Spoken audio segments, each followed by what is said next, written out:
Le JT Foot Mercato avec DAZN. Profitez de l'offre de lancement pour suivre la Ligue 1 sur DAZN avec l'offre Ligue 1+. Les détails seront à retrouver en commentaire épinglé de la vidéo.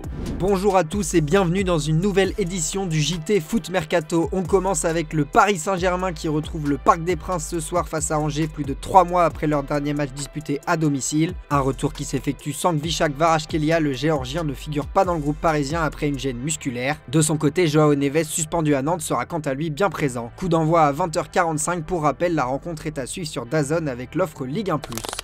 Lui en revanche est en instance de départ après un prêt à Benfica et subit un énième rebondissement. Renato Sanchez, pas dans les plans de Luis Enrique, le Portugais cherche toujours un club. Annoncé proche du Panathinaikos puis de Trabzonspor, Sanchez devrait bien filer en Grèce. Alors que le deal était quasiment bouclé avec les Turcs, le Parisien doit finalement arriver ce vendredi à Athènes pour y passer sa visite médicale selon Abola. L'ancien Parisien va s'engager en prêt après une intervention décisive du coach portugais du Pana, Rui Vitória.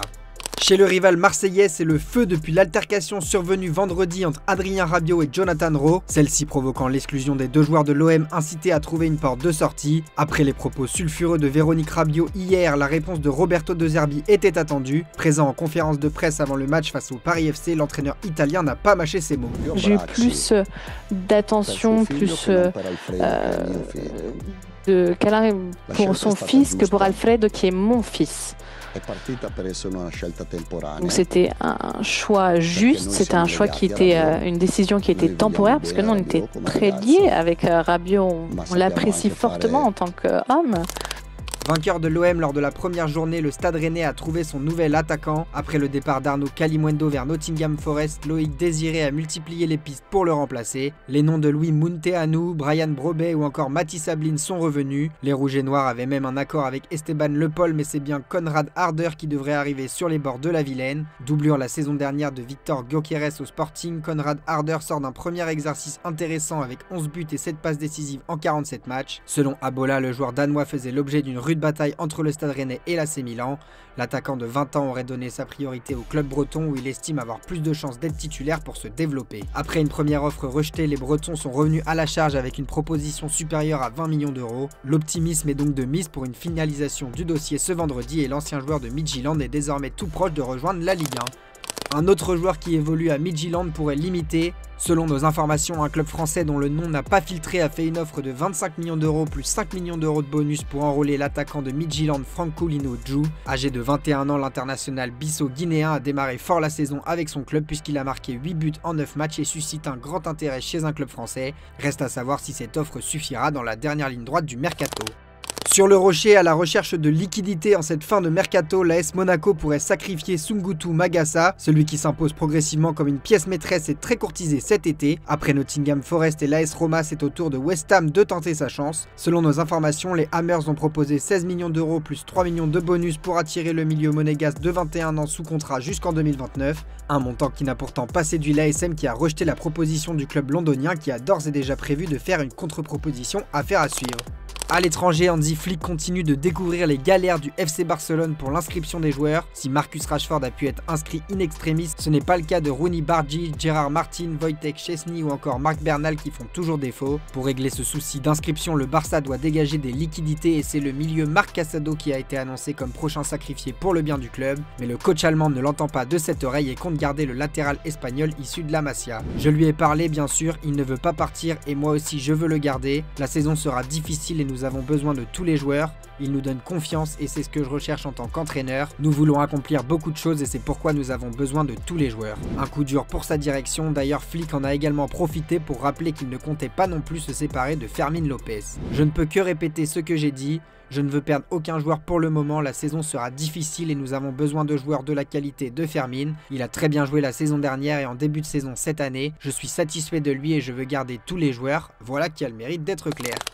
De Barcelone à Madrid où le mercato des arrivées bat son plein mais Diego Simeone souhaite encore du renfort. Après déjà 7 arrivées estivales, les ambitions madrilènes restent là et la direction pourrait continuer ses emplettes. Comme l'indique la Gazzetta dello Sport, les Colchoneros foncent par exemple sur Nico González et un accord a été trouvé entre l'ailier de la Juventus et l'Atlético de Madrid. Reste désormais à convaincre la Juventus qui exige un montant entre 25 et 30 millions d'euros pour son joueur. Nahuel Molina, le latéral argentin des Rojiblancos, pourrait entrer dans l'opération pour faire baisser ce prix. Le nom de Takefusa Kubo Kubo de la Real Sociedad est aussi mentionné ces dernières heures par Marca, tout comme Kang In-lee. Le milieu de terrain coréen du Paris Saint-Germain conserve une belle cote auprès des Colchoneros qui pourraient venir toquer à la porte du PSG. C'est donc principalement dans le secteur offensif que les Madrilènes devraient recruter, affaire à suivre.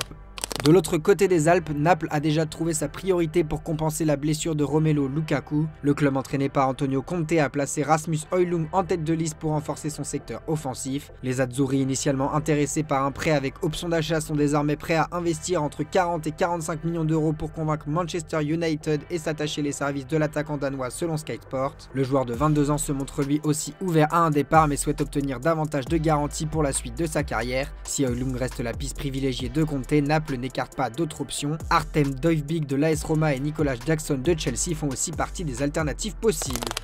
En Turquie, à présent, à 10 jours de la fin du mercato, Galatasaray se verrait bien récupérer Benjamin Pavard et Adrien Rabiot selon nos informations. Le champion du monde 2018 qui a de bonnes chances de quitter l'Inter Milan est courtisé par le club du Bosphore qui en a fait sa priorité. Le club turc a discuté directement avec le joueur qui hésite pour l'instant à rejoindre la Turquie tandis que l'Inter et Galatasaray sont quasiment d'accord. De son côté, Adrien Rabiot, lui aussi apprécié par le club turc après avoir été mis sur la liste des transferts par l'OM, a poliment refusé l'approche de la formation stambouliote. Parti en Iran au Persepolis FC, le challenge de Serge Aurier avait de quoi être original et pas moins excitant. L'ancien joueur du PSG ou encore de Tottenham a signé jusqu'en juin 2026 et est devenu en quelques jours le nouveau venu le plus important du championnat. Seulement après quelques entraînements, l'Ivoirien a contracté l'hépatite B, une infection virale du foie qui peut avoir des conséquences graves et devrait écarter le latéral des terrains pendant 6 mois. Le club a même envisagé de rompre son contrat, mais compte tenu de l'image apportée par le joueur à la Ligue Pro Iran et de son importance, la direction préfère ne pas acter la fin de l'aventure dès maintenant.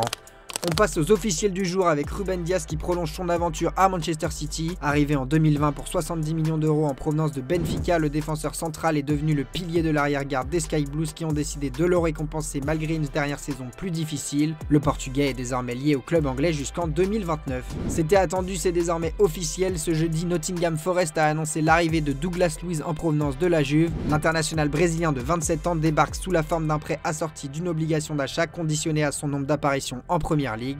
En cas de non-respect de ce quota, Forest garde malgré tout la possibilité de rendre le transfert définitif pour environ 30 millions d'euros. Un départ de plus qui va faire du bien à Chelsea et Enzo Maresca. Le club londonien est parvenu à un accord avec Villarreal pour le transfert de Renato Veiga. Le défenseur portugais rejoint le club espagnol jusqu'en 2032 pour 30 millions d'euros. Au Brésil, après avoir viré Kleber Xavier sur le champ suite à l'humiliation 6-0 subie face à Vasco de Gama, Santos se cherchait un nouveau coach. Le nom de Jorge Sampaoli a été cité mais l'Argentin réclamait trop de recrues coûteuses. Finalement, c'est l'Argentin Juan Pablo Vojvoda qui a été choisi et entraînera désormais le club où joue notamment Neymar. Les Lyonnais s'apprêtent à retrouver le Groupama Stadium demain face à Metz. Qui dit nouvelle saison dit nouveau maillot et donc shooting photo. On vous laisse avec les coulisses de celui de l'OL qui a l'air rempli d'humour. C'est notre image du jour, merci de nous avoir suivis et on se dit à demain pour de nouvelles vidéos sur Foot Mercato. Salut! J'ai piqué ton pantalon juste le soir, je te dis, oh non. faudra que tu le mettes après. Oh non! C'est ça ce que tu mets? Tu stimes un peu tes vêtements chez toi? Ouais. J'ai un steamer. Matelot du bouc. C'est un régulant, on appelle ça. Qu'est-ce que c'est taillé?